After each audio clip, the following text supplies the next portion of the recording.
Hello, fellow treasure hunters. Today we're going to be diving into the account of Jesus walking on water, a powerful miracle that is found in Matthew 14, Mark 6, and John 6. But what if I told you this event is rich in connections to the Old Testament themes?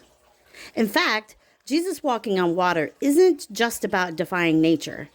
It's about revealing the divine authority and fulfilling God's plan in a profound way. Let's explore the Old Testament themes that align with this miracle. Theme 1, God's power over the waters. In the Old Testament, God's control over the waters is a sign of his power and sovereignty. In Job 9, chapter 9, verse 8, we read, "He alone stretches out the heavens and treads on the waters of the sea." This verse speaks of God's exclusive power to walk on the waters. And when Jesus steps onto the waves in the New Testament, he is demonstrating that very power. It is a clear sign that he is not just a man. He has divine authority over creation itself. Psalm 77:19 also connects to this moment. Your way through the sea, your path through the great waters, yet your footprints were unseen. This verse reflects God's unseen guidance over his people. Just as Jesus walked on the water to reach his disciples, he is both guiding and protecting them in their fear, even when his presence is not immediately visible. The second theme is the parting of the Red Sea. Think back to the time of Moses and the Exodus, when God parted the Red Sea to save the Israelites. Exodus 14. Verses 21 to 22 say, "When Moses stretched out his hand over the sea, the Lord drove the sea back by a strong east wind all night, and made the sea dry land, and the waters were divided." Just as God made a way through the waters for his people, Jesus demonstrates his control over the sea in a similar way. His miracle on the water shows his authority to create a path in the midst of chaos, just like God did for Israel. Now, something very interesting here in this passage is that it says that Moses stretched out his hand. When you go and look at another account where Jesus is walking on the water, Peter gets out with him, he also stretches his hand out to Peter to pull him up out of the water.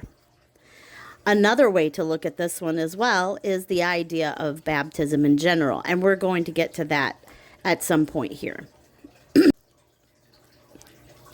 Theme 3, God's rule over chaos. In Psalm 107, verse 29, we see another aspect of God's power over chaos. He made the storm be still, and the waters of the sea were hushed. When Jesus walks on the water and calms the storm, he is fulfilling this promise.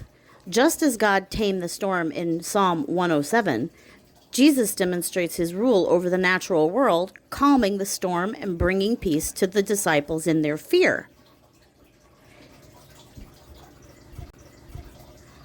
Theme number 4, the presence of God in fear. Isaiah 43:2 provides a promise to God's people. "When you pass through the waters, I will be with you, and through the rivers, they shall not overwhelm you." When Jesus approaches his disciples in the midst of the storm, he is fulfilling this promise. His presence in the storm is a reminder that God is with us, even in our most fearful moments. Just as God was with the Israelites, Jesus is with his followers, offering protection and peace. Theme number 5, I am and God's revelation. Finally, we come to a powerful declaration of Jesus in Matthew 14:27, where he says, "Take heart, it is I. Do not be afraid." In the Greek, this is, and I'm going to say this wrong, ego eimi, which means I am. This echoes the self-reflection of God in Exodus 3:14, where God declares to Moses, "I am who I am." In Hebrew, it's Esha Ea Esha. By using this phrase, Jesus is connecting himself directly to God's eternal nature, affirming his divinity. In the midst of the storm, he reveals himself as the great I am, the same God who revealed himself to Moses. Theme number 6, Jesus' divinity revealed. Through this incredible miracle, Jesus isn't just showing his disciples his power over nature, he is revealing his true identity as God in the flesh. He is the fulfillment of the Old Testament imagery and prophecy, showing that he is the one who would rule over creation, provides protection in fear, and walks with his people through life's storms. Jesus walking on water is a powerful sign that he is not just a teacher or a prophet. He is the divine I am. As we reflect on this miracle, let's remember that Jesus' authority over the water is a reminder of his sovereignty over all aspects in life. No matter what storm we face, we can trust that Jesus is with us, bringing us peace and guidance. Another aspect of this that isn't necessarily a theme per se, but if you look back at the Moses account, Moses and the Israelites walked through the water walls. But Jesus, what he does at the end of telling them to calm down on the water in Galilee is, it says, then they were immediately at the place they needed to be, which means that Jesus teleported them there through time.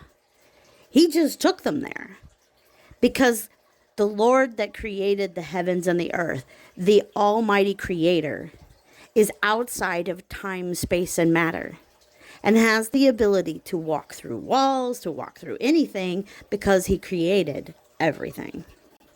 Thank you for joining me today, and I pray that this deeper understanding of Jesus' walk on water will enrich your faith and trust in him. Until next time, may you walk in faith and experience the presence of the I am in your life. God bless.